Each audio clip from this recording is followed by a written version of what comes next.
तो welcome to in my channel. आज हम करेंगे सीडीबी का एक टेस्ट कर रहे हैं।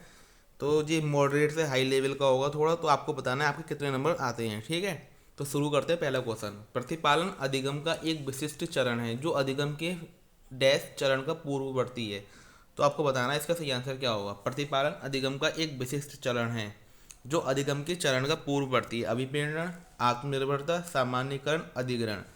तो इसका आंसर बताइए सभी लोग कमेंट बॉक्स में। तो इसका सही आंसर हो जाएगा सामान्यीकरण। थर्ड ऑप्शन क्या हो जाएगा इसका सही हो जाएगा हमारा। नेक्स्ट क्वेश्चन पर चलते हैं। निम्न में से कौन सी रक्षात्मक युक्ति नहीं है। तादात्म्य, क्षतिपूर्ति, औचित्य स्थापन, साचार्य। तो मैंने आपको रक्षात्मक युक्ति कराई थी, तो इसमें बताना है आपको रक्षात्मक युक्ति नहीं है।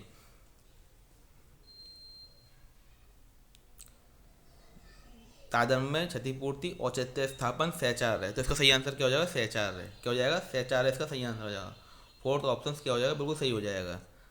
तादम्य होती है हमारी, मतलब कोई इंसान दूसरों को देख के वैसे ही बनना चाहता है, मतलब दूसरों को देख के वैसा बनना चाहे। जैसे मतलब सलमान खान की मूवी आई थी तेरे नाम, तो उसमें क्या करा था, सभी लड़कों ने अपने बाल खड़े कर लिए थे, तो वो होता है हमारा तादम्य। क्षतिपूर्ति होती है हमारी, मतलब अपनी नेगेटिव बातों को निकाल कर पॉजिटिव बन जाना। मतलब जैसे हमारे अंदर कोई कमी है या हमें किसी से धोखा मिल गया, तो हम उसको भूल कर एक अलग ही कुछ बन जाएं, वो होती है हमारी क्षतिपूर्ति।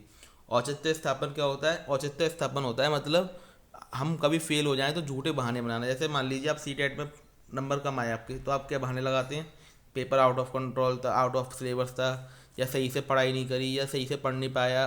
तो ये होता है हमारा औचित्य स्थापन। ठीक है, प्रत्ययों को बनते रहना एक प्रक्रिया है। तो हमारे प्रत्यय जो बनते हैं वे कैसी प्रक्रिया है, तो बताना है आपको। विषम, अनियमित, सामायिक, संयकी, संचयी। तो कौन सी प्रक्रिया है, प्रत्ययों का बनते रहना कैसी प्रक्रिया बताना है आपको।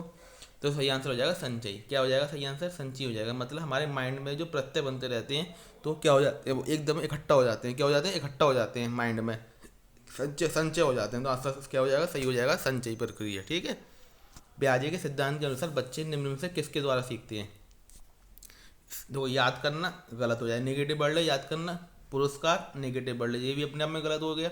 समाज के अधिक योग्य सदस्यों द्वारा उपलब्ध कराया गया सहारा, ये भी क्या है, नेगेटिव वर्ड हो गया। सही आंसर क्या हो जाएगा, अनुकूलन की प्रक्रिया। तो अब नेगेटिव वर्ड कैसे छाटते हैं पेपर में, ऐसे छाटे जाते हैं। देखो मैंने कैसे छाट लिया, याद करना नेगेटिव वर्ड गलत हो गया आंसर, पुरस्कार नेगेटिव वर्ड गलत हो गया आंसर, सहारा नेगेटिव वर्ड तो आंसर ही गलत हो गया। तो एक ही बचा हमारा, फोर्थ ऑप्शन हमारा क्या हो जाएगा, बिल्कुल सही हो जाएगा। मानव विकास कुछ सिद्धांतों पर आधारित है। निम्नलिखित में से कौन सा मानव विकास का सिद्धांत नहीं है।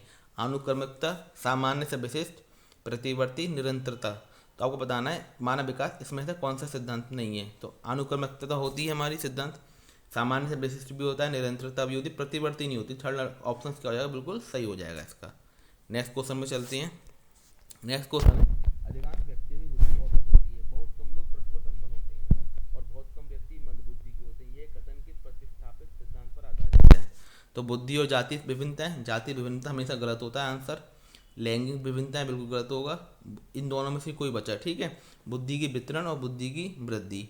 तो बुद्धि की वृद्धि कोई बात आई नहीं है यहाँ पर, तो हमारे साथ बुद्धि का वितरण हो रहा है। अलग अलग टाइप के लोग होते हैं, कोई अधिकांश सामान्य होता है, कोई औसत होता है। जैसे 90 से 110 औसत होता है, 110 से ऊपर सामान्य होता है, उससे ऊपर अधिक ज़्यादा तीव्र होते हैं। तो इसी तरीके से बुद्धि का क्या हो रहा है, वितरण हो रहा है यहाँ पर। तो सही आंसर ऐसे छाटे जाते हैं, जो गलत है पहले ही काट दो। ठीक है, नेक्स्ट को आंसर, व्यवहार का संवेगात्मक पहलू निम्न में से किससे संबंधित है। तो संवेगात्मक हमारी क्या हो रहा है, संवेग हो रहा है। संवेग मतलब इमोशनल, इमोशनल अटैचमेंट किससे होता है, भावात्मक पक्ष से होता है। तो सेकंड ऑप्शन क्या हो जाएगा, बिल्कुल सही हो जाएगा। इमोशनल हम किससे होते हैं, जब भावात्मक होते हैं तब हम क्या होते हैं, इमोशनल होते हैं। तो ऐसे ऑप्शन को छाटा जाता है, तो भावात्मक पक्ष से होगा। नेक्स्ट क्वेश्चन देखते हैं।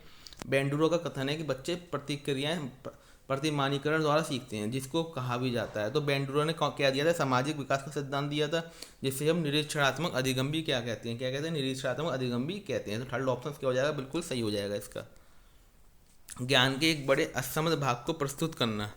मतलब असमर्थ भाग क्या होता है, मतलब जैसे एक हम, जैसे मैं आपको सीडी भी पढ़ा रहा हूँ, साथ में मैथ भी पढ़ाने लग जाऊँ, तो क्या हो जाएगा, मैं असमर्थ भाग कर रहा हूँ ज्ञान को। ठीक है, तो इसका सही आंसर क्या हो जाएगा, अपने तरीके से जानकारी को व्यवस्थित करने में शिक्षार्थियों की सहायता करेगा, शिक्षक के कार्य को कठिन और शिक्षार्थियों के कार्य को आसान बनाएगा, शिक्षार्थियों के लिए अवधारणात्मक समझ को प्राप्त करने का कठिन बनाएगा, शिक्षार्थियों के लिए प्रतिस्मरण को आसान बनाएगा।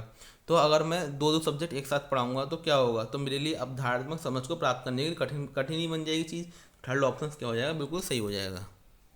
नेक्स्ट क्वेश्चन में चलते हैं अपना। नेक्स्ट क्वेश्चन है हमारा, रेबन का प्रोग्रेसिव मैट्रिक्स परीक्षण परीक्षण का उदाहरण है। कौन सी परीक्षण का उदाहरण रेबेन का, तो इसका सही आंसर हो जाएगा जो तो आपको पता होगा, संस्कृत मुक्त बुद्धि लब्धांक। तो फोर्थ ऑप्शन क्या हो जाएगा, बिल्कुल सही हो जाएगा। तो ये हमारे आज के मॉडरेट लेवल के क्वेश्चन थे। कल मैं आपको कराऊंगा और हार्ड, ठीक है। तो आप देखते रहिए आपके कितने नंबर आए, आप कमेंट बॉक्स में जरूर बताइए कि हमारे इतने नंबर आए। तो thanks for watching my video, मिलते हैं एक नई वीडियो के साथ।